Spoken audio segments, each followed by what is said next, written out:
For many long years I played the lone hand. I rode my horse in many strange lands, until one day I stopped for a while, for two blue eyes and a sunny smile. So howl away, you old coyote, sing your sad and lonesome song. I'm going back to old Wyoming, back to the hills where I belong. And again I say ahoy! Ahoy! From the opposite of Wyoming, Midtown Manhattan. It's been an apocalyptically mild winter here in the big city, but it was genuinely cold last night, 18 degrees. 18 degrees reminds me of the last time I went to Wyoming. When was that? Let's see, Sunday. It was this past Sunday. I flew out to Jackson Hole, Wyoming for a little solo show, and when I landed, it was 8 degrees with 3.5 feet of snow on the ground. Remember snow? Also, elk.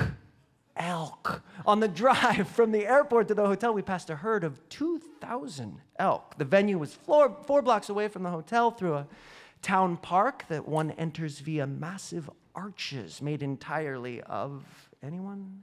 Elk antlers. Yes, hundreds and hundreds of elk antlers shed, not shot. The show was really fun. An audience who's been out in the cold all day always brings the heat because they have to.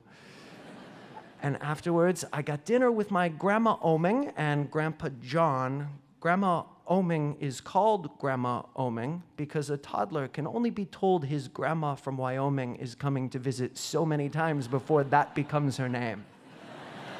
Forever. We talked music, we talked life, we sampled the local cuisine, which was represented by bolognese of elk. I'm not kidding. It was good. Places like New York throb with the pulse of the world, but the pulse of our country is more acutely felt out in the country, in places like Wyoming. One of the people who taught me how to check the pulse of the country passed away about a month ago, and I want to pause for a second to acknowledge the miracle of a human being that was our friend and live from here colleague, Albert Webster. Albert Webster. If you're a regular listener to our show, you've heard his work, if not him personally. He was our stage manager, making sure everyone knew where they needed to be and when they needed to be there. He would cue me when the countdown clock hit 0 and we were on the air. And he was an integral part of plotting our show's travels through the country, what cities and towns we would visit and how we'd go about putting on our show once we got there. And whether it was mid-meeting in an office or mid-show on the side of the stage, Albert was a straight shooter with every Chris, this is a good one, meaning all the more for every Chris, slow down, it's a 2-hour show. Tonight's 2-hour show is about country, as in music, as in not the city, as in pride in ones, and it is dedicated to you, Albert, and to your family, some of whom are here this evening. We love you so much. Thank you for everything you did to make this a better show and the world a better place. You are dearly and deeply missed.